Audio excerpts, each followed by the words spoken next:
In today's tale from the shadows, we learn that everything that crawls is not what it seems. So don't get too stuck in the web of this sticky tale. The quaint village of Norfolk, nestled against the vast Broads, held a secret that lingered like a ghostly whisper on the wind. On the outskirts, obscured by the dense foliage, stood an ancient farmhouse, dating back to the 1500s. This relic of the past, weathered by time, told stories of a lineage that refused to relinquish its grasp on the ancestral home. Generations of the same family had dwelled within the hallowed halls, veiled by the isolation and seclusion that location provided. The entrance to the farmhouse was guarded by an imposing gate, keeping curious onlookers at bay. The villagers spoke in hushed tones about the mysterious occupants, but their knowledge barely scratched the surface of the farmhouse's enigmatic history. Recently, a new family, seeking solace from the city's chaos, purchased the property adjacent to the ancient dwelling. From the top-floor window of the modern home, they glimpsed the silhouette of the aged farmhouse and the looming barn nearby. Intrigued, they inquired with the locals about the inhabitants of the historic estate, only to be met with blank stares and uneasy silence. As the new family settled into their home, the allure of the enigmatic farmhouse became an obsession. Unbeknownst to them, the whispers of the past stirred in the wind, hinting at a legacy that had been carefully concealed for centuries. As the days passed, in the newfound tranquility of their rural abode, the new family began to uncover the peculiarities that clung to the Norfolk village like a lingering mist. It was during a visit to the local town that they stumbled upon the first unsettling piece of the puzzle. Whilst pursuing the quaint market stalls, the family overheard snippets of conversations among the locals. Concerns about missing livestock echoed through the crowd. Cattle and sheep, vital to the villagers' livelihoods, were vanishing without a trace. The town murmured with speculation and bewilderment. How could such valuable assets simply wander off? Intrigued, now attuned to the strange undercurrents of the village, the new family engaged with the locals, learning that this inexplicable phenomenon had persisted for many months. Every few weeks, a sheep or a cow would disappear without a trace, leaving the farmers puzzled and frustrated. Some spoke of eerie noises in the night, of shadows that moved unnaturally in the moonlight, but none dared to venture beyond the vague insinuations. The son of the new family, Anthony, overhearing the local tales, remarked, "Good thing we've got Max tagged with the GPS," referring to their loyal dog. The comment was met with nods of agreement from the locals, who contemplated the idea of tagging their own livestock in a desperate attempt to solve the mystery that haunted their once peaceful village. The Norfolk landscape unfolded in all its rustic charm as Anthony and Max embarked on a leisurely walk. The bond between man and dog deepened as they played in the open fields, the sun casting long shadows in the late afternoon. Their carefree exploration led them closer to the old farmhouse, a looming figure on the horizon. Suddenly, Max's playful demeanor shifted. His eyes perked up, and his gaze fixed on a point in the distance, a place unseen by Anthony. Max, sensing something the human senses could not detect, bolted in the direction of the ancient barn, disappearing through a gap in the hedge. Anthony, concerned, hurried after his furry companion. In the quietude of the open field, Max sat outside the barn, a vigilant guardian with his eyes locked on the weathered doors. Confused, Anthony approached, whispering, "What is it, boy?" Just as he prepared to enter the barn, a voice cut through the stillness. "Don't go in there." Startled, Anthony turned to see a young girl. Her presence a sudden apparition. "Oh, hello. My dog got loose and ran over here. I'll get him back," Anthony explained, feeling a strange tension in the air. "That's okay. Come back sometime, won't you?" the girl said cryptically, her eyes holding a secret Anthony couldn't grasp. As he was about to respond, he noticed a spider crawling on her shoulder. "You have a spider on your shoulder?" he pointed out. "Of course," she replied casually, heading back towards the farmhouse without a hint of concern. Anthony, perplexed and unnerved, decided it was time to leave. "Don't ever go there again, Max. Something feels funny," he whispered to his loyal companion as they retraced their steps, leaving behind the enigmatic girl and the ancient barn with its secrets sealed behind creaking doors. Little did Anthony know this encounter would be a prelude to a journey into depths of a legacy buried in time. The night unfolded with an unsettling calmness as Anthony found himself unable to shake the mysterious encounter with the girl and the barn. Unable to resist, he glanced out of his window on the top floor, eyes drawn towards the distant silhouette of the old barn on the gated farm estate. There, a faint light flickered, casting eerie shadows. Determined to decipher the source, Anthony reached for his phone and activated the zoom function. As the image became clearer, a chill ran down his spine. It appeared to be a colossal spider, or at least that's what he thought he saw. Rationalizing, he dismissed it as shadows playing tricks on the camera. Intrigued and somewhat disturbed, Anthony recorded a video through the zoom lens and transferred it to his PC. When he played it back, the image sent shivers down his spine. A monstrous, spider-like figure seemed to crawl into the barn, accompanied by two human forms. "It can't be," he muttered to himself, questioning the authenticity of the footage. As morning light bathed the landscape, Anthony's sense of unease grew. The realization struck him like a cold wind. He couldn't find Max. Panic set in, and he frantically questioned his family about the dog's whereabouts. "Dad, have you seen Max?" he asked urgently. "No. Did he go out?" his father replied, concern creasing his brow. Turning to his sister Rachel, Anthony repeated the question. "Rachel, have you seen Max?" "No," came the simple reply. A knot tightened in Anthony's stomach as a horrible realization took hold. The barn, the mysterious girl, and the inexplicable occurrences seemed to converge, creating a web of intrigue that ensnared not only his curiosity, but now his beloved companion.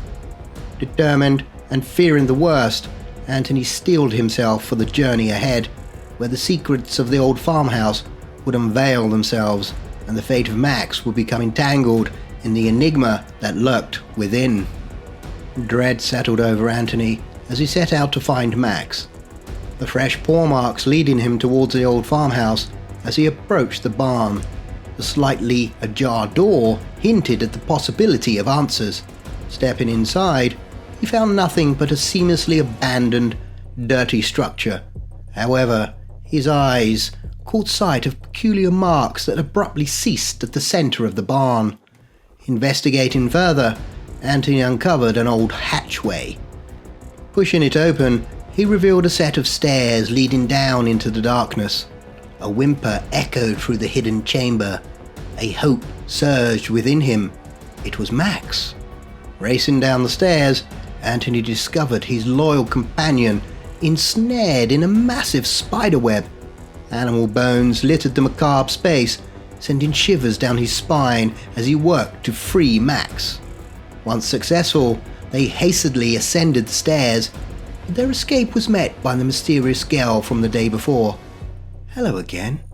I'm glad you came back," she greeted with an unsettling smile. "Won't you stay for lunch?" Anthony, incredulous, retorted, "What? My dog was trapped here and you want me to stay?" The girl's response was chillingly nonchalant. "Yes, but now you've freed him, who will we have for lunch?" As Anthony processed her words, a disconcerting sound emerged from the depths of the chamber behind him. He turned to witness a monstrous sight. A spider, as tall as a man, with black hair on its legs and menacing fangs. The creature shuffled forward with an alarming speed, prompting Anthony and Max to sprint up the stairs. Their escape was punctured by the girl's eerie invitation. "Do come back any time. We'd love to have you for lunch." The echoes of the encounter lingered in Anthony's mind as he fled the nightmarish scene, leaving behind the old barn and its dark secrets. The inexplicable events had unraveled, revealing a horror that transcended the boundaries of imagination, a web of terror woven by an ancient legacy that demanded more than mere curiosity from those who dared to approach. "Dad, there's a huge spider in that old barn," Anthony exclaimed. His father chuckled, dismissing the claim as an overactive imagination. "You and your imagination, son.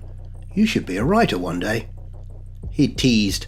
Undeterred, Anthony sought solace in his sister Rachel, hoping she might take him seriously. Approaching her with urgency, Anthony explained, "Rachel, there's something evil in that place, a weird-looking girl and a spider bigger than Dad." Rachel, absorbed in her phone, glanced at Anthony with mild annoyance, but didn't acknowledge his concerns. Frustrated by the lack of support, Anthony resolved to fortify their property, sealing any holes in the fence to prevent Max from wandering near the old barn.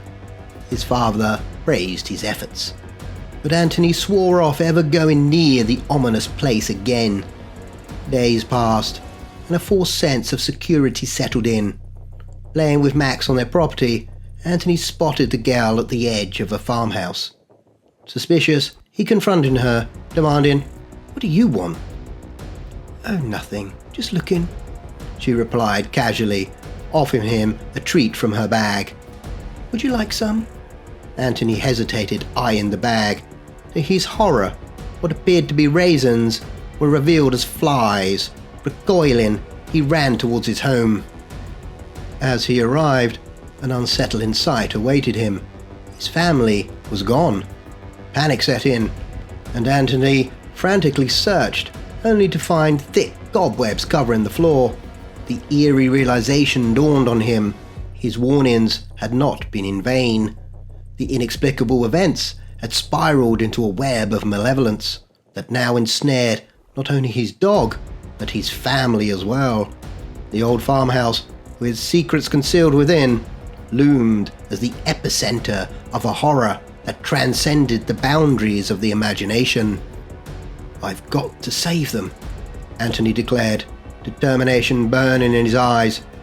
Max, sensing his master's urgency, watched him with a mix of concern and loyalty as Anthony headed towards the ominous barn. Climbing through the hedge, he found the girl waiting for him. "I've been waiting for you, Anthony," she said with an unsettling calm. Anthony, fueled by a mix of fear and desperation, demanded, "Where are my parents? What have you done with them?" "Oh, I don't know. Maybe they're in the barn." She laughed, her voice echoing through the desolate surroundings. Ignoring her, Anthony rushed towards the barn. The doors wide open. Inside stood 3 figures. 2 men and a woman, each with thick black hair covering their faces and hands. "Welcome, Anthony." They greeted her in unison, sending shivers down his spine. Fear etched on his face. Anthony demanded to know the whereabouts of his family. Ignoring their responses, he descended into the hidden chamber, only to find it empty. "Mum, Dad, Sis, are you in here?" he shouted in desperation. Suddenly, a familiar crawling noise reached his ears, the rapid scratching of legs against the floor. The massive spider, now vacant, left Anthony bewildered. As he turned to escape, the horror intensified. A man-sized spider, its face bearing slight human features, emerged. Thick black hair covered its form, and drool dripped from its fangs as it fixated on Anthony. A guttural scream escaped his lips as he raced up the stairs to escape the grotesque creature. At the top of the stairs stood the 3 adults and the girl. One of them spoke, a fine young man, followed by another. Perfect for our little Elsie. The woman joined in. Welcome to the family, son. Elsie's just come of age. Their chilling words echoed through the barn, sealing Anthony's fate in the grip of a lineage that thrived on darkness and the insidious embrace of the ancient legacy hidden within the desolate farmhouse. Anthony's parents returned from a visit to town, expecting to find their son. Instead, Max greeted them with a wagging tail, but Anthony was nowhere to be found. His mysterious disappearance sent shockwaves through the local community, leaving a void that could never be filled. Despite desperate searches and investigations, Anthony remained lost, a haunting mystery lingering over the Norfolk village. Months later, Max, who had grown restless, managed to escape the confines of the property and slip through the hole in the farmhouse hedge. Driven by an instinct or a lingering connection, he entered the barn and descended the stairs into the hidden chamber. At the bottom, a voice greeted him. Hello, boy. It was Elsie. Have you come to meet my new husband? A crawling noise followed, and Max beheld a sight that defied reason. A spider, covered in dark hair with a face that seemed to bear a faint resemblance to Anthony. The spider murmured softly, Oh, Max. The legacy of the ancient farmhouse, entwined with dark secrets and an insidious heritage, unfolded in the depths of the hidden chamber. The legacy claimed not only Anthony, but now reached out to embrace Max, the loyal companion. As a new chapter in the sinister tale began, the barn stood as a silent witness to the mysteries and horrors that lay beneath, concealed from the world by a veil of isolation and the relentless passage of time. The legacy endured, leaving a chilling legacy in its wake, a story etched into the very fabric of the Norfolk landscape, forever bound by the threads of an ancient web that spanned generations.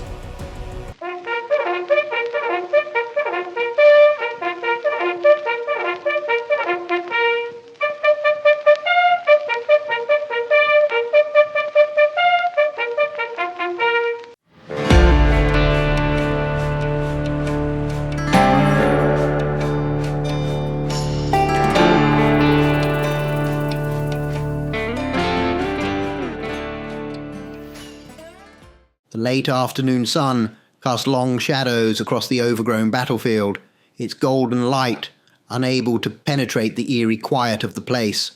What should have been a simple renovation project had taken on an unsettling air.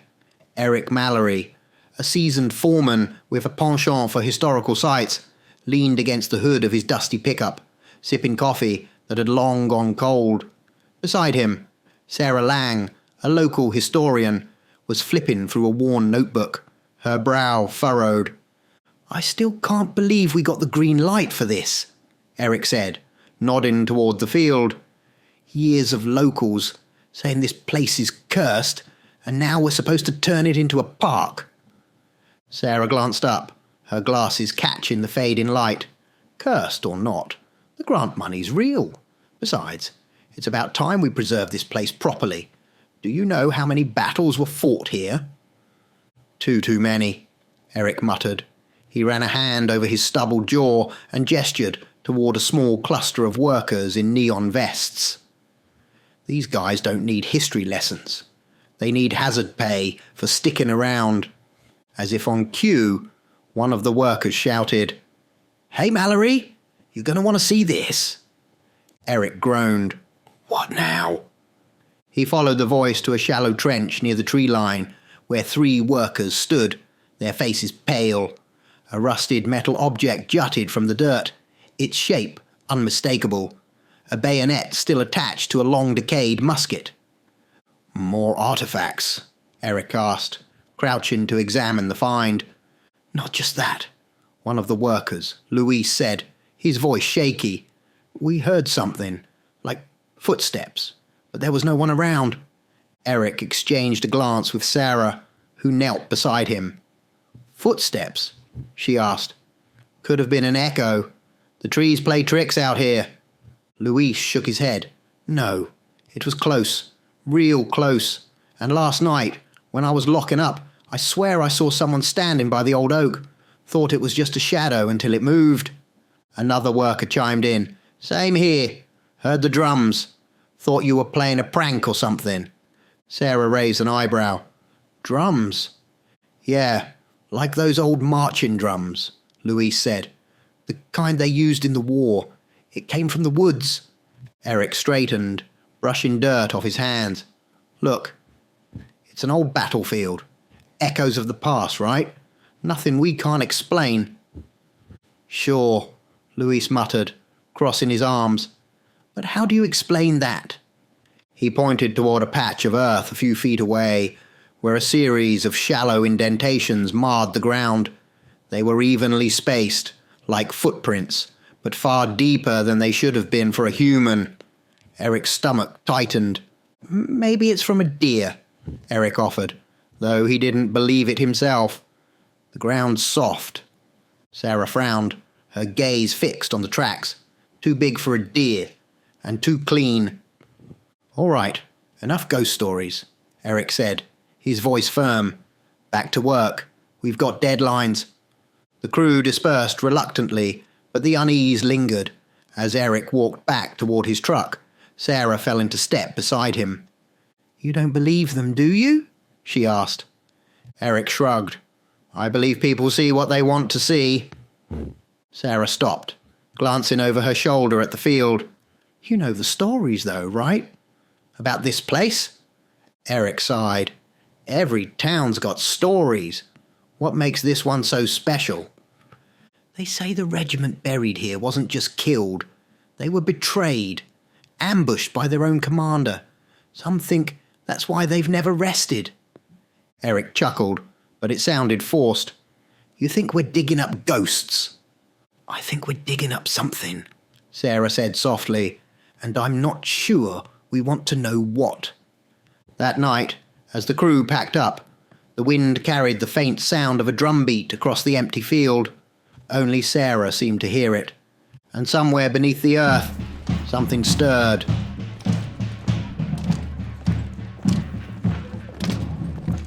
The battlefield was eerily silent, cloaked in a shroud of darkness as the moon hung high in the sky.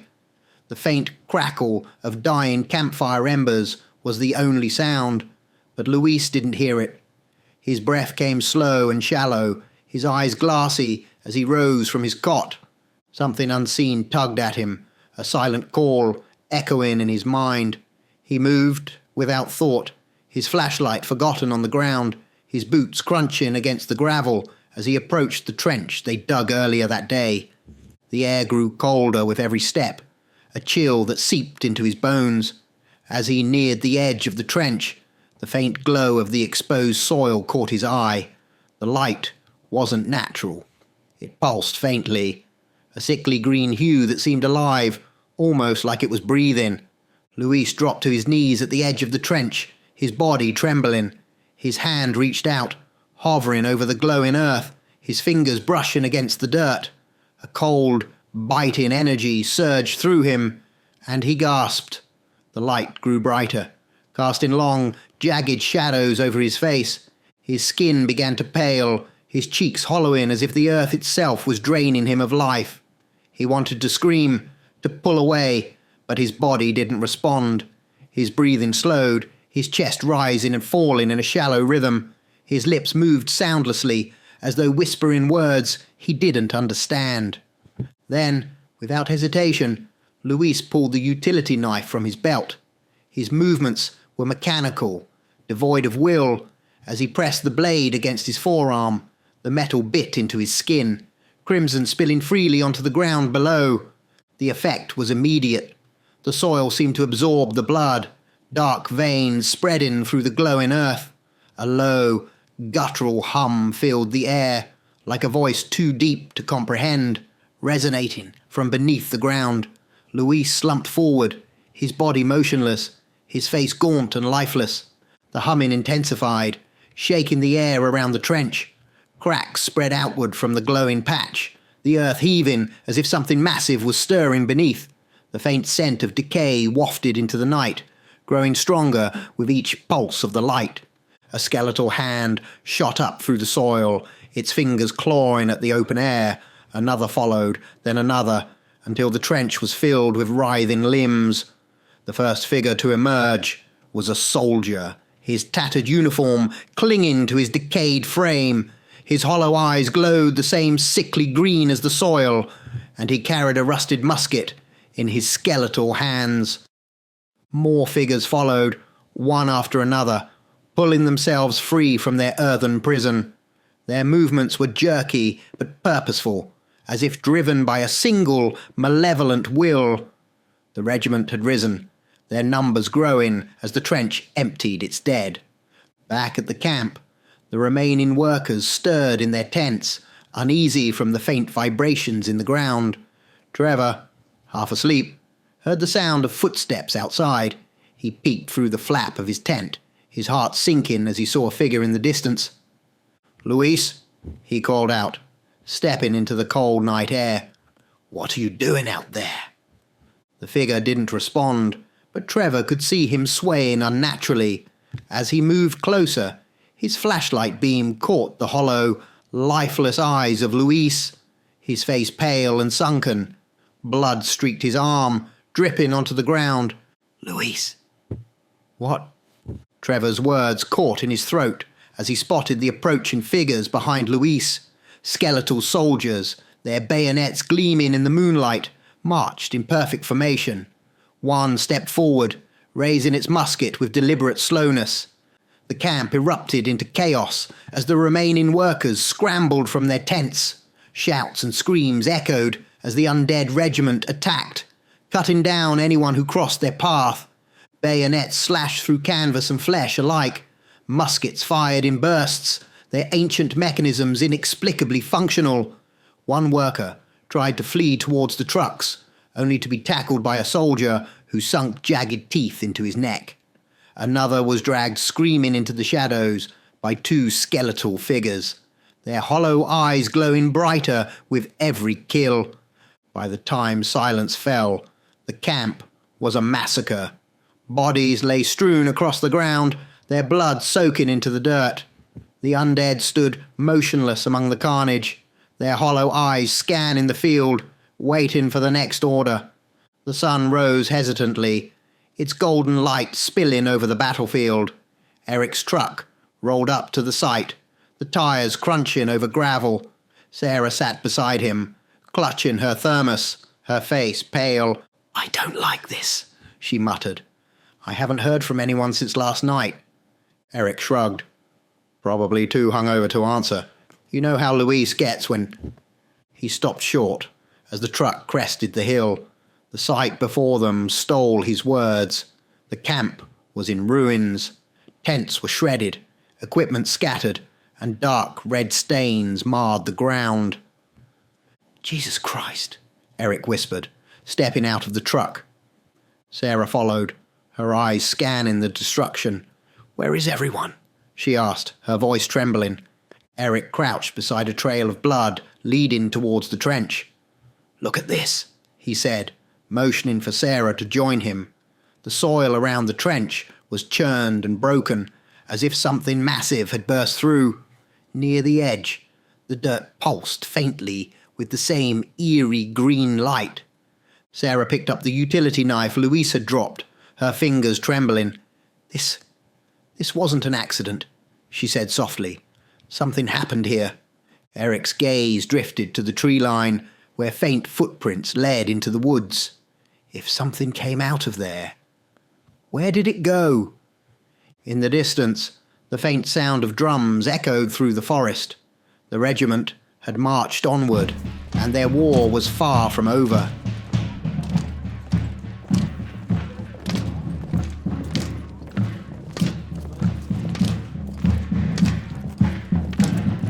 The sun climbed higher, casting a pale light over the ruined battlefield. Eric stood near the trench, staring at the eerie green glow still faintly pulsing in the soil. The air felt heavier, thick with a foreboding silence. Beside him, Sarah clutched her notebook, her knuckles white. "What do you think happened here?" she asked, her voice trembling. Eric shook his head, his lips pressed into a thin line. "I have no idea." Sarah turned to him, her brow furrowed. "But you're the expert on this stuff. You've worked on more sites like this than anyone else. You've got the knowledge. Aren't you related to some ancient colonel or something?" Eric let out a bitter chuckle. "Yeah, I am. My father used to talk about him all the time when I was a kid. Colonel William Mallory. He led a regiment during the Civil War. Fought right here on this battlefield. Guess that's why I've always been drawn to these places. Felt like I was chasing some connection to him." Sarah tilted her head. "What happened to him?" Eric sighed, his gaze distant. "He disappeared. His whole regiment vanished after a battle. No one ever figured out why." Sarah's eyes widened. "Do you think—" "I don't know," Eric cut in, his voice firm. "I don't know anything anymore." Meanwhile, in the quiet town of Bellwood, nestled just a few miles from the battlefield, life carried on as usual. Shops opened, children played in the streets, and the hum of daily life filled the air. The woods bordering the town had always been a comforting backdrop, a constant presence. But today, the trees seemed darker, more oppressive. From the shadows of the forest, they emerged. The undead soldiers moved in eerie silence, their green glowing eyes fixed on the town ahead. Their decayed uniforms hung in tatters, but their weapons gleamed as if freshly polished. Muskets were held tightly, bayonets fixed, and rusted sabres swayed at their hips. They marched in perfect formation, their movements unnaturally synchronized. The first to notice them was an elderly man walking his dog. He squinted at the figures and waved a hand. "Civil War reenactors?" "You boys lose your way." The lead soldier raised his musket without hesitation. The shot echoed through the morning air, the man dropping instantly as his dog howled and bolted. The regiment advanced, stepping over the body as if it were nothing. The townspeople were caught off guard as the soldiers entered the main square. Shots rang out, shattering windows and tearing through walls. Panic erupted as people screamed and fled in all directions. But the regiment was relentless. Their bayonets found targets with horrifying precision, their muskets firing without pause. Inside a cafe, a woman pulled her children under a table as a chaos unfolded outside. "Stay quiet," she whispered, tears streaming down her face. The soldiers moved past the windows, their glowing eyes scanning for movement. A group of townsfolk barricaded themselves inside the hardware store, using shelves and furniture to block the entrance. "What the hell is going on?" one man shouted, holding a crowbar like a weapon. "They're soldiers!" another cried. "But they're not alive!" From outside, a musket ball crashed through the glass, lodging itself in the wall inches from the man's head. The undead were trying to force their way in. The first police car screeched to a halt at the edge of the town, its sirens cutting through the chaos. Officers stepped out cautiously, their hands on their holsters. "This is Bellwood PD!" one shouted into a loudspeaker. "Put down your weapons and—" A musket ball tore through the officer's shoulder, sending him sprawling. The others opened fire, but their bullets passed through the soldiers as if they were smoke. "What the hell are these things?" one officer yelled, reloading his weapon frantically. "They're not human," another shouted, firing uselessly into the advancing regiment. The soldiers moved with ruthless efficiency, their bayonets gleaming as they slashed through the officers' ranks. One officer attempted to use his patrol car as cover, only for a saber-wielding soldier to smash through the windshield, dragging him out. As the battle raged, one officer managed to radio for backup. "This is Officer Daniels. We need immediate assistance in Bellwood. The town is under attack by... I don't even know. Just send everything you've got." Static crackled, and a voice responded. "Backup is en route. Hold your position." Daniels ducked as a musket ball shattered the radio in his hand. He turned to see a soldier advancing on him, its glowing eyes burning into his soul. With no other option, he grabbed a metal pipe and swung it desperately. The soldier didn't even flinch, its bayonet slicing cleanly through the pipe. The officer's scream was cut short.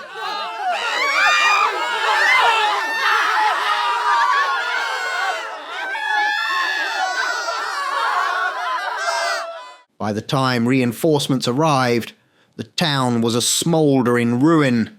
SWAT vehicles and additional officers surrounded the perimeter, their weapons trained on the advancing soldiers.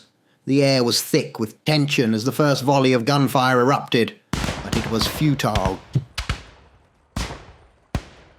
Bullets passed through the undead like vapor, leaving them untouched. The soldiers fired back, their ancient muskets, inexplicably powerful, tearing through the SWAT vehicle's armor. "What are we dealing with?" the SWAT commander shouted, watching in horror as his men were overwhelmed. The regiment pressed forward, their glowing eyes scanning for something, or someone. Eric and Sarah arrived at Bellwood hours later, their truck skidding to a halt just outside the town.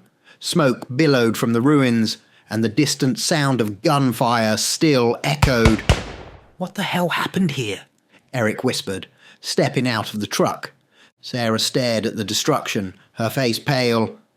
"It's them, the soldiers. They're looking for something." Eric's jaw tightened as he looked at the carnage. "Or someone," he muttered, his hand unconsciously brushing against the medallion in his pocket, passed down through his family. Sarah's eyes widened. "Eric, what aren't you telling me?" Before he could respond, the faint sound of drum beats echoed through the air, growing louder. The regiment was coming.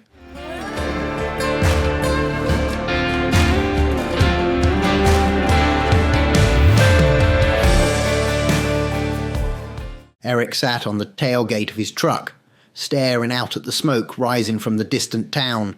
His hands trembled as he lit a cigarette, the flame flickering in the cool breeze. Beside him, Sarah watched him carefully, her notebook resting on her lap. "What aren't you telling me, Eric?" she asked softly. Eric exhaled a long plume of smoke, his face pale. "There's a story my father used to tell me when I was a kid. I always thought it was just one of his tall tales. But now, maybe it wasn't." Sarah leaned closer. "What story?" Eric hesitated, then began. "It was during the Civil War. My ancestor, Colonel William Mallory, led the regiment that fought here. He was a respected leader, brave, charismatic, but my father said there was another side to him, a darker side. The battlefield was a cacophony of gunfire, shouts, and the deafening roar of cannon blasts. Smoke choked the air, mingling with the metallic tang of blood. The regiment, clad in Union blue, fought valiantly against an overwhelming Confederate force. Colonel William Mallory rode through the chaos on his horse, his saber gleaming as he rallied his men. 'Hold the line, boys! Victory is ours today!' But his confident words were a mask for his true intentions. That night, as the regiment rested in their encampment, Mallory slipped away to a secret meeting with Confederate officers. 'Your payment,' the Confederate commander said, handing Mallory a satchel heavy with gold coins. 'Lead your men into the valley at dawn. My forces will be waiting.' Mallory nodded, his eyes glinting with greed. 'It'll be done.' The next morning, Mallory led his regiment into the valley under the guise of a surprise attack. The men trusted him implicitly, their morale high despite the dangers. But as they marched deeper, the air grew still, and an ominous silence fell over the valley. From the ridges above, Confederate soldiers emerged in overwhelming numbers, their weapons trained on the trapped regiment. Panic spread through the ranks as they realized they had been ambushed. One soldier, Private Daniel Hawkins, turned to Mallory. "You led us here," he said, his voice trembling with rage. "You betrayed us." Mallory's face was cold, unrepentant. "You don't understand the cost of war." Hawkins staggered forward, blood dripping from a bayonet wound. "You'll pay for this, Mallory. You and your bloodline. I swear it."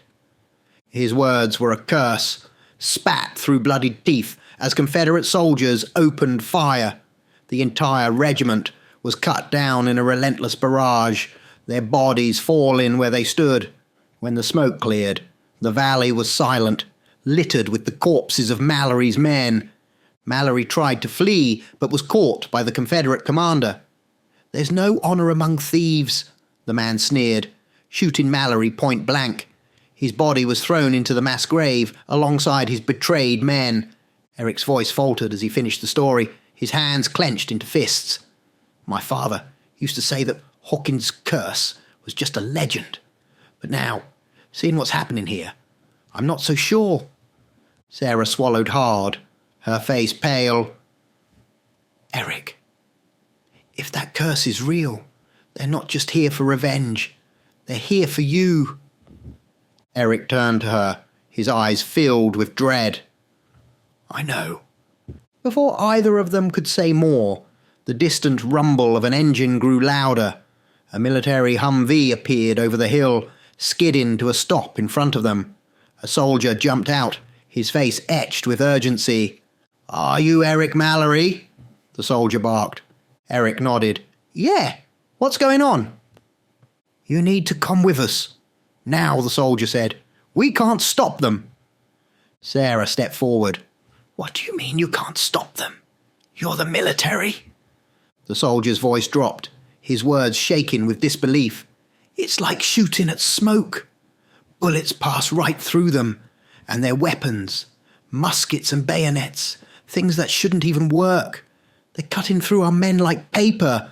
Whatever this is, it's not normal." Eric and Sarah exchanged a glance.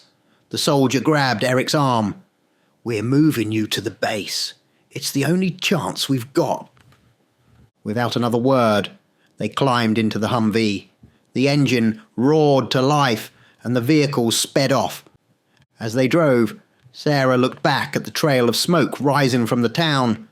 "What if they follow us?" Eric stared out the window, his jaw tight. "They're not just following us," he said quietly. "They're hunting me." In the distance, the faint sound of drum beats grew louder, echoing through the hills like a warning of the storm yet to come.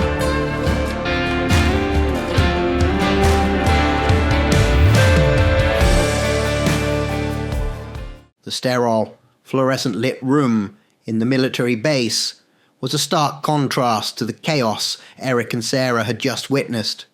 The hum of machinery and the faint chatter of soldiers outside the thick metal door offered a fleeting sense of security, though neither of them felt safe. Across the table, a high-ranking officer, Colonel Ryan Carter, leaned forward, his piercing eyes fixed on Eric and Sarah. His uniform was immaculate, his demeanour intense. "Start from the beginning," Carter demanded. "What were you doing at that battlefield?" Eric exchanged a glance with Sarah, then took a deep breath. "We were part of a team renovating the site. It's supposed to become a park." Carter's jaw tightened. "And what exactly did you do to wake them up?" Eric shook his head. "I don't know. We didn't do anything. At least, not intentionally." "That's not good enough," Carter snapped, slamming his hand on the table. "You saw what they did to that town. How do we stop them?" Eric hesitated, his voice low. "I don't think we can." The room fell silent. Carter stared at him, his expression hard to read. "That's not an acceptable answer, Mr. Mallory." Before Eric could respond, a soldier entered the room, his face pale and streaked with soot. His arm was bandaged, and his uniform was torn. "Colonel," the soldier began, his voice trembling, "I fought them in the town. We couldn't stop them. They're not real." Carter frowned. "What do you mean?" "They're like smoke," the soldier said, his voice wavering. "Our bullets, our grenades, nothing touched them. It was like shooting into fog. But their weapons, those muskets, sabres, they worked. They were more powerful than anything I've ever seen. No matter what we threw at them, it didn't matter. They're more than just reanimated corpses. They're something else." The room grew colder with the soldier's words, the weight of his testimony pressing down on everyone. Carter stood, his hands clasped behind his back. "Whatever they are, we'll protect you," he said, his voice steady. "We have the best defences here. Nothing's getting through." Hours later, Eric and Sarah sat in a small barracks room, the hum of activity outside their window a constant reminder of the military's preparations. Sarah paced, her arms crossed tightly. "They don't stand a chance," she muttered. Eric sat on the edge of the cot, staring at the floor. "Maybe they're right. Maybe they can stop them." Sarah stopped and glared at him. "You don't believe that. You saw what they did." Before Eric could respond, a loud explosion rocked the base. The lights flickered, and the distant sound of gunfire filled the air. Alarms blared, and the intercom crackled to life. "All personnel to defensive positions. We are under attack." Eric and Sarah froze. Outside, the sound of shouting soldiers and heavy machinery echoed. Sarah rushed to the window and gasped. "They're here," she whispered.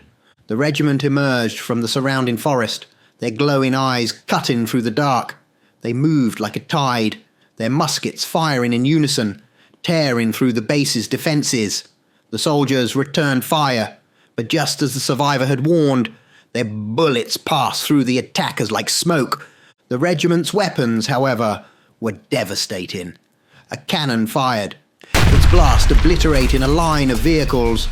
Muskets took down soldiers with terrifying precision. One by one, the defensive lines crumbled. Eric and Sarah ducked as a stray musket ball shattered their window. "We have to get out of here," Sarah yelled, grabbing Eric's arm. "We're safer here than out there," Eric protested.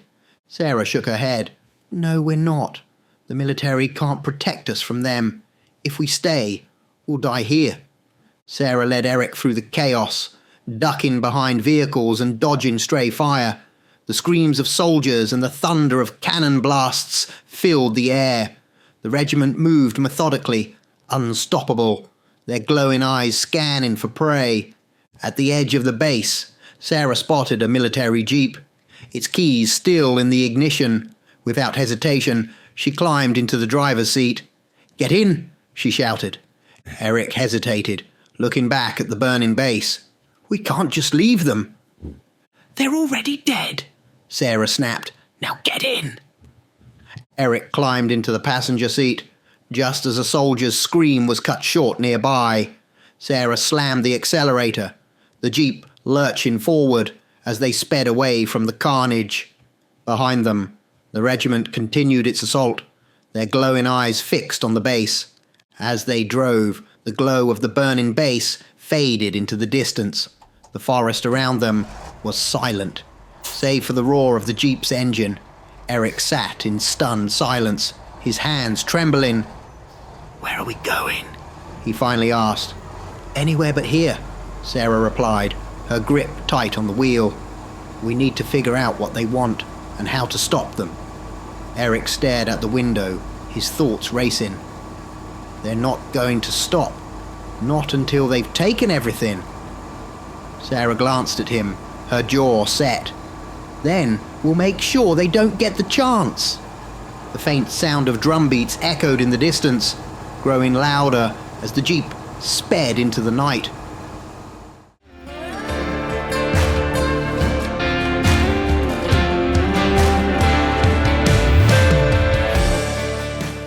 The jeep screeched to a halt at the edge of the desolate pit, the gaping maw of the mass grave illuminated faintly by the moonlight.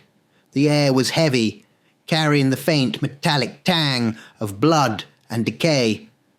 Eric leapt out, his face twisted in a mix of confusion and anger. "What the hell are we doing here, Sarah?" he shouted, his voice echoing off the surrounding trees. Sarah stood at the edge of the pit, her eyes scanning the darkness below. "I noticed something earlier when we were at the site," she said, her tone calm but focused. "Something that could help us. Maybe even end this." Eric stared at her, incredulous. "End this? Do you see what's been happening? They can't be stopped. And now we're back here?" She turned to him, her gaze sharp. "Do you still have your family medallion?" Eric instinctively touched the lump in his jacket pocket and nodded.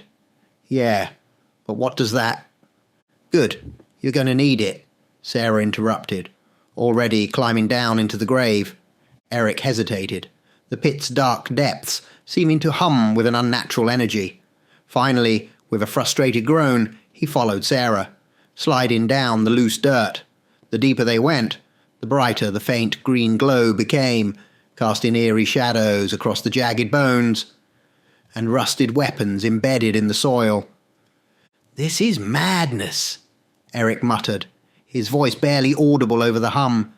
"What are you even looking for?"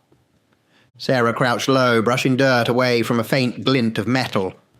"Something just like your medallion," she said, her voice tinged with urgency. "I think it's the key to stopping them. I saw it buried here earlier." Eric froze, the realization of where they stood sinking in. "This is their grave," he whispered, his breath shallow. "We shouldn't be here." As if in response, the ground beneath them began to tremble. The green glow intensified, illuminating the skeletal remains scattered throughout the pit. Eric's heart raced as he scrambled to his feet. "They're here," he hissed, his voice breaking. At the edge of the pit, shadowy figures emerged from the darkness. The regiment stood in perfect formation, their glowing eyes fixed on Eric and Sarah. The decay of their uniforms and flesh did nothing to diminish the aura of menace they exuded. Eric screamed, "Sarah! Hurry! They're coming!" "I've almost got it," she said, her hands digging frantically through the dirt. Finally, Sarah's hands closed around a tarnished medallion, identical to Eric's. She rose to her feet, turning to face him, her expression unreadable. "Eric," she said, her voice unnervingly calm. "You never asked me my full name." Eric's confusion deepened. "What does that have to do with anything?" She smiled, a chilling twist of her lips. "It's Sarah Hawkins. My ancestor was Private Daniel Hawkins, a true hero." Eric's face fell, realization dawning as he stumbled backward. No, it can't be." Behind Sarah, one of the figures stepped forward, its decayed body barely held together, its eyes burning with a familiar green light. It was Private Daniel Hawkins. His voice was low and hollow, but it carried the weight of centuries. "You," Hawkins rasped, his gaze locked on Eric.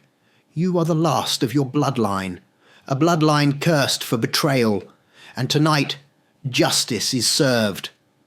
The regiment began to move, their skeletal hands shoveling dirt back into the pit. The soil cascaded down, covering Eric's feet, then his knees, then his chest as he struggled in vain to climb out. "Sarah!" Eric screamed, panic and disbelief in his voice. "Stop them! Please!" But Sarah only watched, her expression cold, her laughter ringing out as the dirt swallowed him.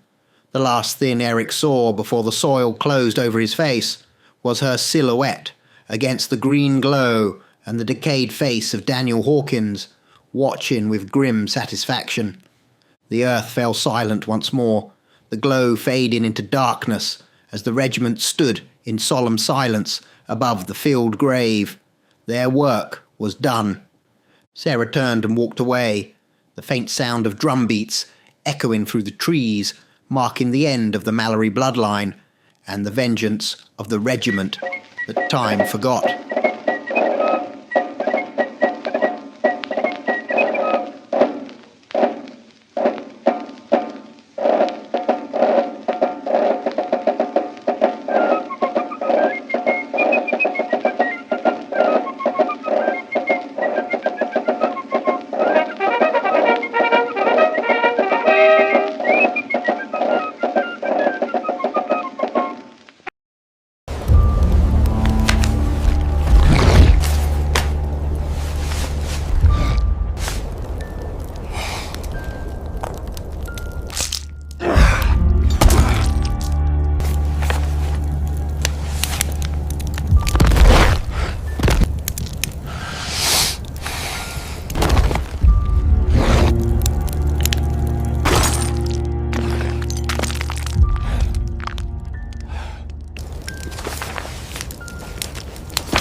The wind scratched at the windows like fingernails. Isaac Vale sat in silence, hunched over the worn table in the centre of his cabin, lit only by a dying flame in the hearth and a single candle bleeding wax onto the wood. His coat hung heavy on his shoulders, though the fire was still warm. He didn't remove it anymore. The cold no longer bothered him. 3 days until the full moon. He didn't mark time by calendars or clocks. He felt it in his bones, something older than instinct, buried in the marrow.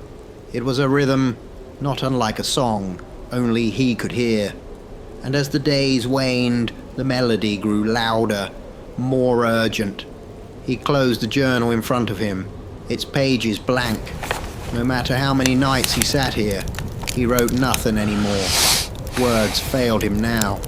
They had always been his tool, his shield, but lately they meant nothing. He stood slowly, his joints aching, not from age but from stillness. He moved through the room like a ghost inhabiting its own corpse. The shelves were stacked with dry goods, jars of berries, and roots he no longer trusted. Every necessity accounted for. No indulgence allowed. A teacup rested on the windowsill, untouched for days. Frost rimmed its edge. He watched the tree line. The forest beyond moved as if breathing. Black skeletal limbs swayed in rhythm with the wind, whispering secrets no sane man wanted to hear. No one came out this far.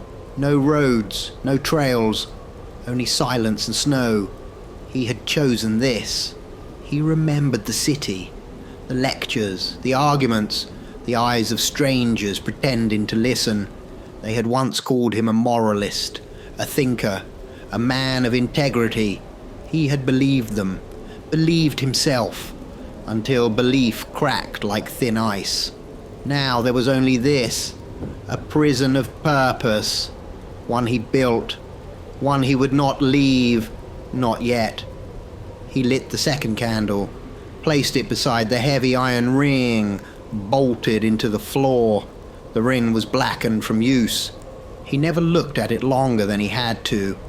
He kept the chains behind a panel in the wall, but the ring remained always in sight. A reminder, a warning, a ritual. He whispered to the flame. 3 more nights, he said, voice hoarse from disuse. Then, again. There was no response. The fire did not answer. The silence did.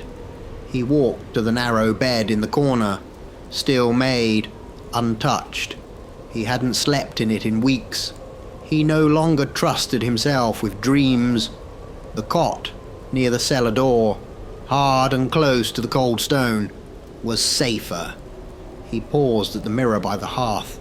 A face stared back, drawn, pale, unshaven. His eyes were hollow, rimmed in red, not from weeping. He no longer wept, but they burned. Oh yes, they burned. He reached up, fingers trembling, and touched the side of his face. There were no scars, but he felt them beneath the skin, memories of teeth, of fire, of screams he would not let himself remember fully. He hadn't spoken to another soul in months. He hadn't needed to. Solitude was not punishment. It was preparation. The forest knew, the silence knew, and when the moon rose, they would both bear witness. The candle had long burned to nothing. Only the glow of dying embers lit the room, painting Isaac's gaunt face in strokes of orange and grey. He sat on the floor this time, beside the iron ring, his back against the wall. The cold stone seeped into him. He didn't mind. It made him feel real. The wind moaned through the trees outside like a wounded thing. He hadn't eaten in a day, maybe 2. Hunger gnawed at his ribs, but he welcomed the pain. It was clean, understandable, not like the other thing, that heavy, rotting ache in his chest, the weight that wouldn't lift, no matter how many nights he endured. The thing that whispered to him in his own voice, "You are not a man. You are a vessel for horror."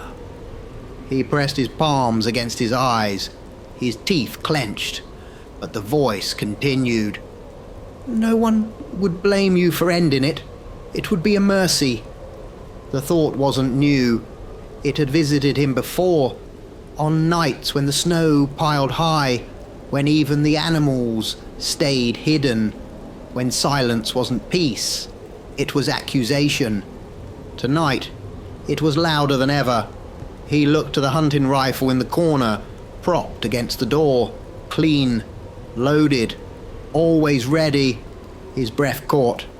Slowly he crawled to it, not out of panic, not out of desperation, but like a man pulling a stone from a riverbed, heavy, inevitable. He sat on the cot, rifle across his lap. The cabin pressed in around him, close and small, like a coffin that hadn't yet been sealed. His fingers trembled on the stock. His lips parted. He tried to speak, but his throat closed. He swallowed hard. Tried again. "Why?" His voice cracked. He squeezed his eyes shut, fingers now gripping the rifle tight.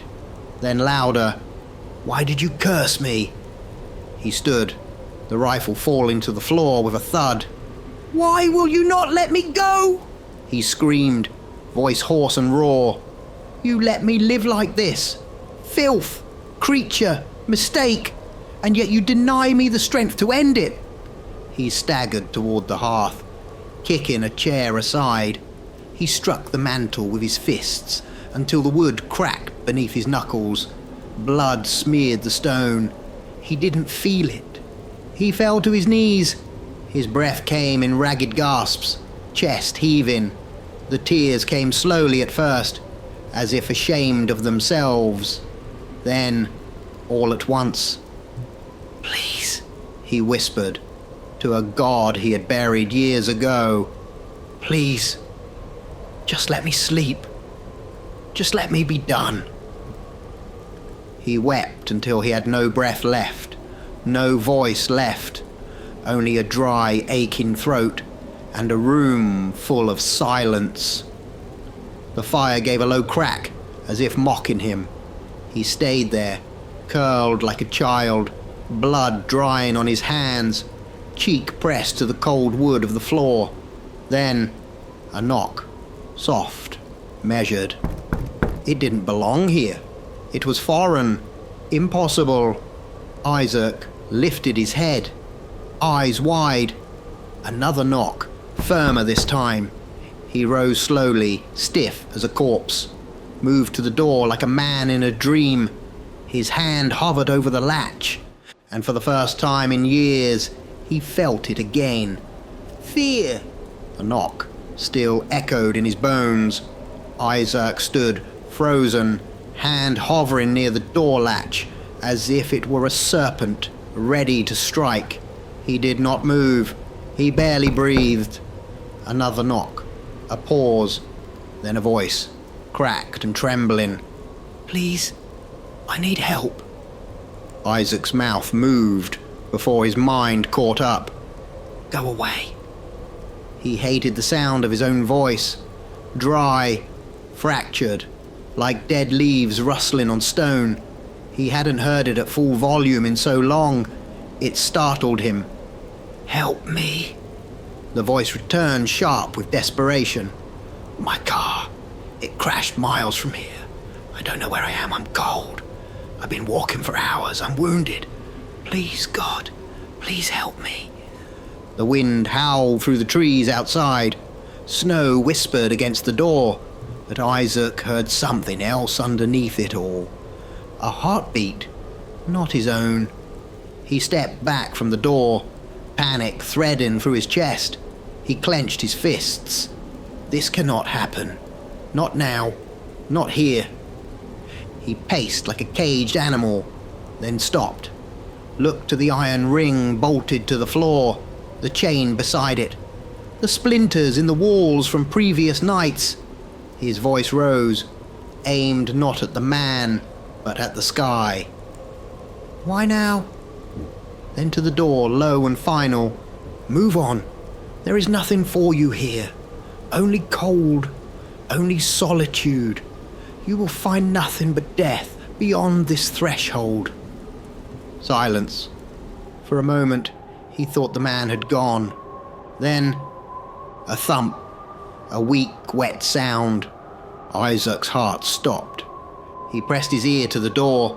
Another sound, barely audible, a ragged breath, a pained grunt. Then words, barely louder than a whisper. "I don't know how far I've come. I've been walking for so long. I think I passed out more than once. I've lost a lot of blood. If I move again, I won't make it. I know it." A pause, then trembling. This is the end of the road for me. Please, don't let it be the end of everything." Isaac pressed his back against the door, closed his eyes. Inside him, the war began. His mind screamed, "Send him away." For his sake, but another voice whispered, "Help him. That is what a man does." "No," he whispered, "you're wrong. A man accepts the truth. A man doesn't invite a lamb into the slaughter." He saw it all. The vision came fast and brutal. The man bleeding beside the hearth, terrified, realizing too late what Isaac truly was. Isaac watching it happen, unable to stop, maybe unwilling. "Please," came the voice again, softer now, fading. Isaac slid to the floor. He dug his hands into his hair, gritting his teeth. His morality screamed to act. His knowledge begged him not to. This was not compassion. Compassion would be turning the man away, wouldn't it? "If you come in, you die," he said aloud. A pause, and then the voice replied, hoarse but certain, "Then let me die." Warm. That broke something. Not pity, not fear. Truth. A man at the end of himself was not asking to be saved. He was asking for meaning, even in the dark, even in pain. Isaac rose. He opened the door. Snow blew in, sharp and stinging. The wind wailed like a grieving widow. And there, slumped in the snow, was a man no older than 30, wrapped in a torn coat, blood staining the sleeve of one arm, his lips pale blue, eyes half closed. Isaac knelt beside him, placed a hand on his chest. Still alive. Barely. The man's eyes fluttered open. "Thank you," he whispered, before darkness took him. Isaac looked up at the forest, at the sky, at the moonlight, just beginning to bleed between the clouds. "You may take him," he murmured to the darkness, "but not tonight." And with that, he lifted the stranger in his arms, stepped back into the warmth of the cabin, and closed the door behind them both. The fire had burned steady through the night. Isaac sat hunched in the worn chair beside the hearth, a bowl of warm broth untouched in his hands.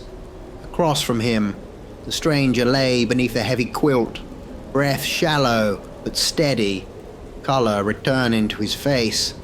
The room smelled of blood, smoke and earth.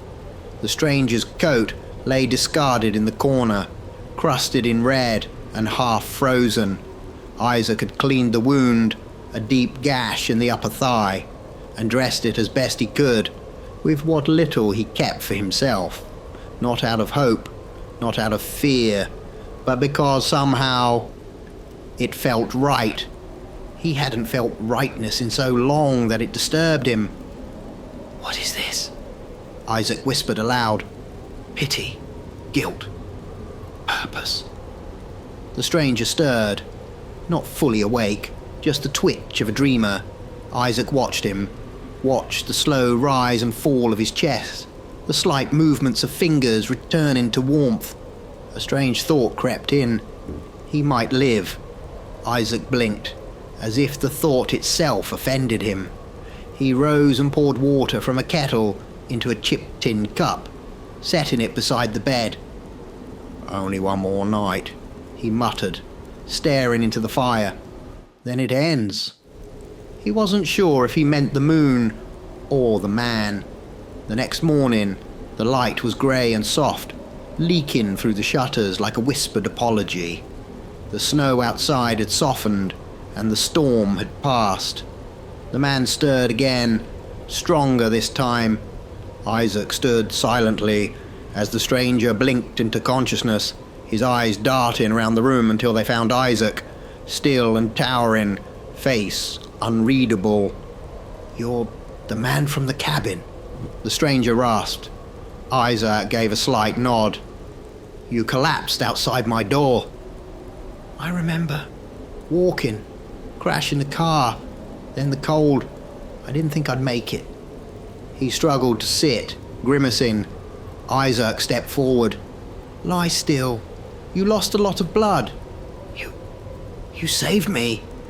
The man looked at him, expression shifting from confusion to wonder. "You actually saved me." Isaac looked away. "Don't thank me yet."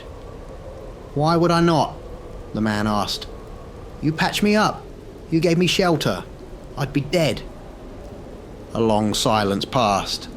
Then Isaac spoke, his voice low, weary. "I did it because it felt necessary.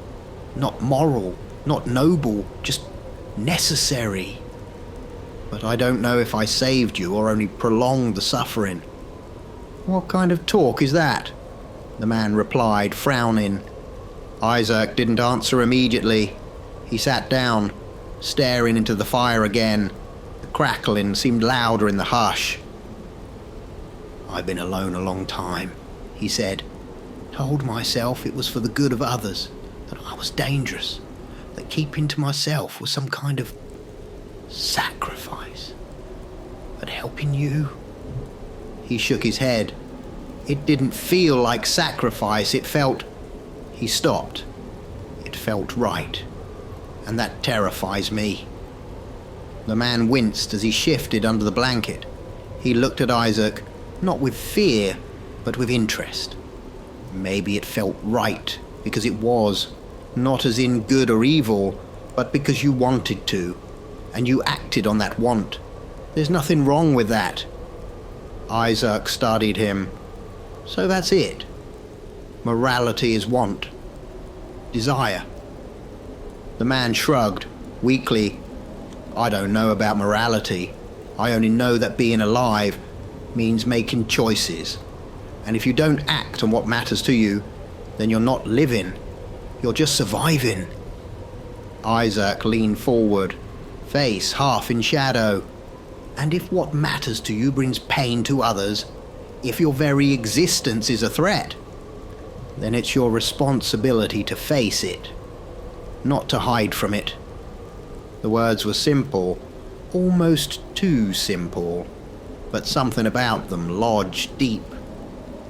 The man continued, "I don't believe in being a martyr. If helping me gave you something, then it was real. If it reminded you you're not dead inside, even better. That's not weakness. That's life.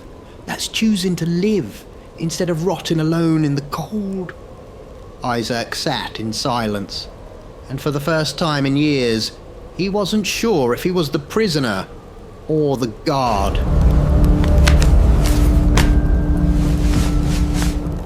The fire had burned low again, but the room was warm. Isaac sat near the stranger, the air between them soft with silence. Not tense, just thoughtful. The kind of silence that comes when something real has been said. "I envy your clarity," Isaac muttered at last, staring at the floor. "Clarity." The man chuckled weakly. "No. What you see is just the wreckage after the storm." He shifted against the pillow, winced, but continued. "I wasn't always this." He gestured to himself. "There was a time I wore suits, worked the stock floor, thought I had it figured out. And then Then I drank, he said plainly, like a goddamn vacuum. First it was stress, then boredom, then habit. My wife left. Can't blame her. His voice cracked slightly, but held firm. 2 years. That's how long I stayed in that bottle. Don't remember most of it. Woke up in gutters, hospitals, missed birthdays. Probably did irreparable damage to my liver. He paused, then gave a tired smile. But I met someone. A woman who ran a bookstore I passed by every day, but never walked into. She talked about books like they were people. One day, she caught me staring and dragged me inside. Isaac looked at him, eyes unreadable. She gave me something strange. Not a self-help manual, not scripture. A philosophy book by someone called the Professor. Isaac raised an eyebrow. And that saved you? No, but it named what I already wanted. It told me the thing I couldn't put into words. He took a breath. It said I didn't have to grovel. That wanting to be something wasn't selfish. That being alive meant being you, all the way, the best version, and that the most sacred thing I could do was stop asking for permission to exist. The fire cracked in the hearth. I was 45, he continued, and ready to quit. Thought I was too far gone. Then this friend of mine says, so what? You could have another 45 years left. He laughed again. She said, that's a whole other lifetime, idiot. Don't waste it whining. And so, Isaac asked. So I stopped. I got sober. Started again. Got boring, got healthy. Started to feel like me, maybe for the first time. He looked toward Isaac, who hadn't moved. Not that it did me much good with the crash, he added, smiling. But hey, at least I can say I was in a crash. Feels better than saying I drank myself to death in a motel. The smile faded. The room grew still. Isaac's voice came soft, like something he wasn't sure he should say aloud. The world changes tomorrow night. The man looked over. Changes? Isaac didn't meet his gaze. He stared into the dying fire. The moon will be full. When it rises, something inside me wakes. Something terrible. I won't be who I am now. Or maybe I will, just with the mask ripped off. What are you saying? Isaac finally looked at him. I'm saying, you might regret surviving. A silence hung in the air, heavy, unmoving. No, the man said finally. If I regret anything, it's not surviving sooner. Isaac said nothing, but something inside him shifted, just slightly, like a door creaking open in the dark. The stranger leaned back, wincing but satisfied. Whatever happens tomorrow, he said, you still have tonight, and I think that counts for something. Isaac turned his eyes back to the fire, but he was no longer just watching flames. He was watching the idea of himself flicker. The snow had stopped, but the cold had not. The fire burned low again. Shadows hung thick around the cabin, the kind that made the walls feel closer than they were, the kind that whispered. Isaac stood over the stranger's bed, fists clenched. Get up, he said. The man stirred, groggy. What? You have to leave, now! Confused, the man rubbed his eyes. What time is it? Late. Not late enough. Isaac grabbed his coat from the wall and threw it down beside him. Go. Now. Get back to your car. Crawl if you have to. What the hell are you talking about? You have to go. The man struggled to sit up, his body stiff and still healing. He tried to stand. His leg buckled beneath him. He crashed to the floor with a grunt of pain. Damn it. I can't. My leg. Isaac moved forward and grabbed him under the arm, dragging him roughly toward the door. Please, Isaac begged, voice raw. I need you to go. The man winced, panting from the pain. Call someone. An ambulance, anything. Isaac stopped. He stared at the door, at the frost curling along the wood, at the cracks in the windows where the last rays of dusk slipped through. No one will come, he said. Not this far out. No roads, no signals. Then what? The man spat. What the hell do you expect me to do? Bleed out in the woods? Isaac let go of him, took a slow step back. If you can't move, you're doomed. A pause. Maybe we both are. The man pushed himself upright, leaning against the wall, face pale and strained. In a day or two, I should be able to move. Then I'll... No, Isaac said sharply. Tonight, you won't be able to do anything. The man's eyes narrowed. What are you talking about? Isaac turned away, jaw clenched so hard it trembled.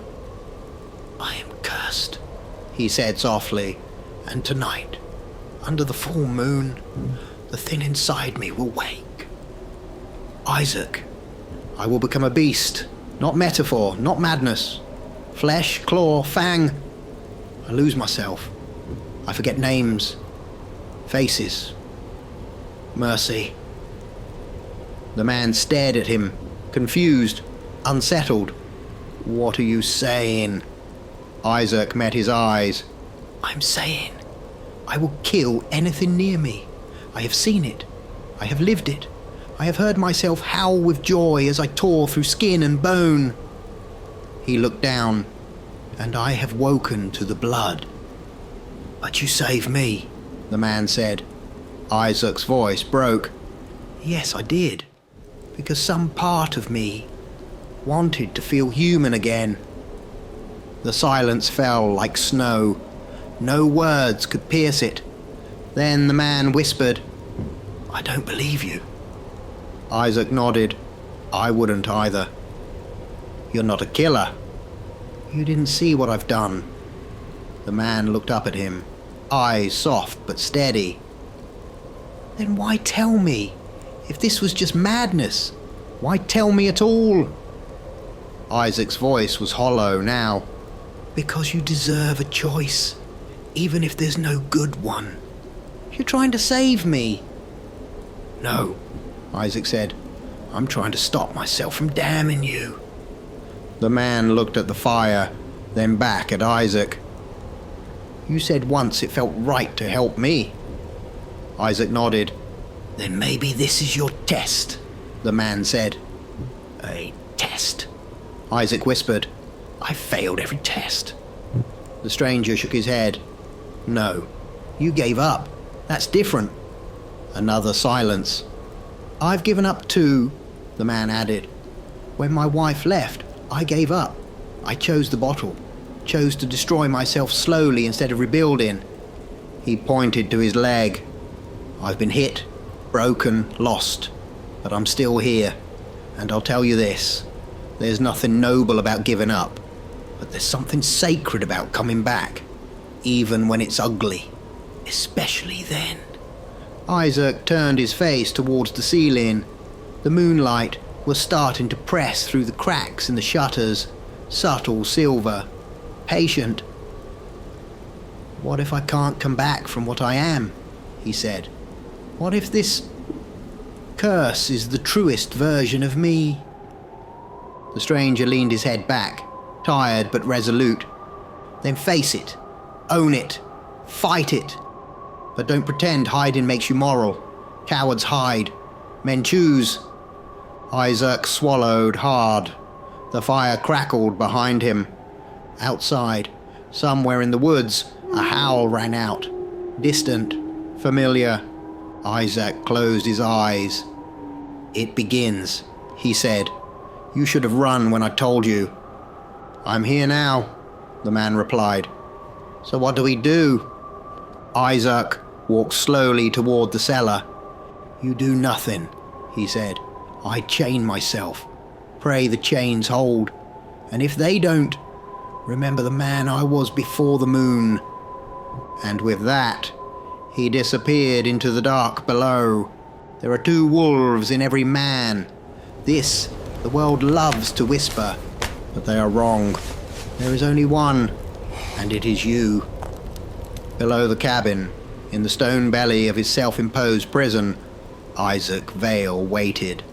The iron ring was cold against his back, the chains tight around his limbs, not just as bindings, but as declarations. I will not give in. The moon had risen. He felt it above, like a drumbeat behind the bones of the earth, and inside him, the beast stirred. It came not with fangs first, but with a thought. Let go, and there is no more pain. Let go, and you don't have to be moral or strong or afraid. Let go, and you can run and tear and feed and forget. Let go, and you will finally be free. This is the lie of instinct. The chains rattled as his body arched. Bones shifted. Skin split. His mouth opened, but he did not scream. Not yet. Pain was not the enemy. It was the whetstone of will. His muscles bulged and tore beneath fur. His jaw cracked sideways, splitting down the middle.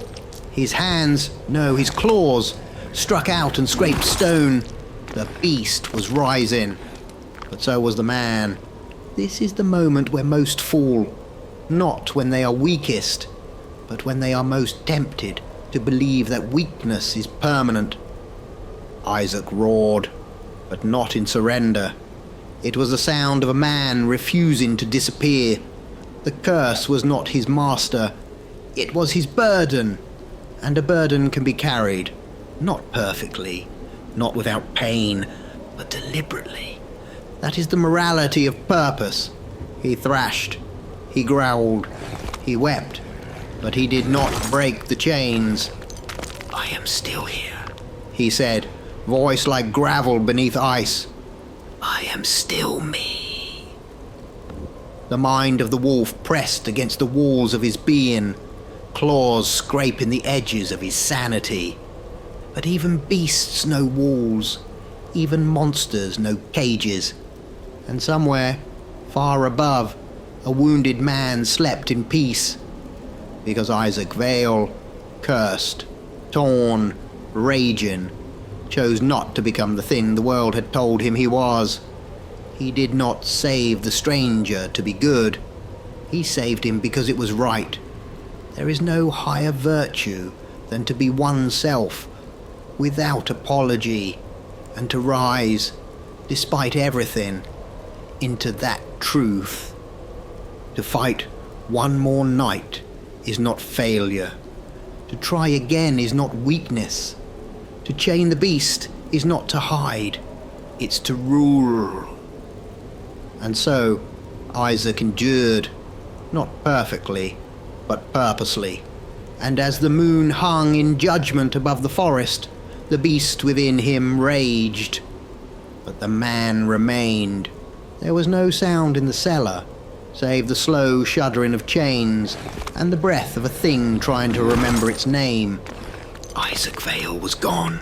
Not dead. Not vanished. Just deeper.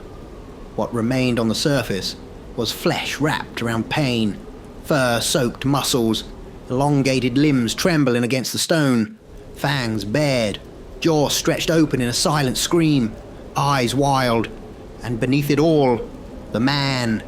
Somewhere inside the blur of hunger, rage, and instinct, Isaac still breathed. Tear him. Rip. Kill. Feed. Break the door. No one will know. No one will judge. You were never made for mercy. The voice was not separate from him. It was not the devil on his shoulder. It was him, unfiltered. It was freedom without soul, power without reason. It was the child of pain and fire and cold nights on broken knees. You are beast. You are fang. You are claw. You are true. Isaac's spine twisted violently. The wolf surged forward against the chain, snarling, snapping at the air. Upstairs was warmth, flesh, blood, an offering. The one who made him feel again. The one who threatened the silence. Go. The wolf howled inside. Go now. Tear. Howl. Be. But another voice rose. Fainter. Smaller. I beat the bottle. The words came without effort, but they struck like thunder. They were not his own, but they were truth. The stranger had said them so simply. No drama, no pride, just fact. I beat the bottle. Isaac clung to the phrase like a man dangling off the edge of his own mind. He beat the bottle, Isaac thought.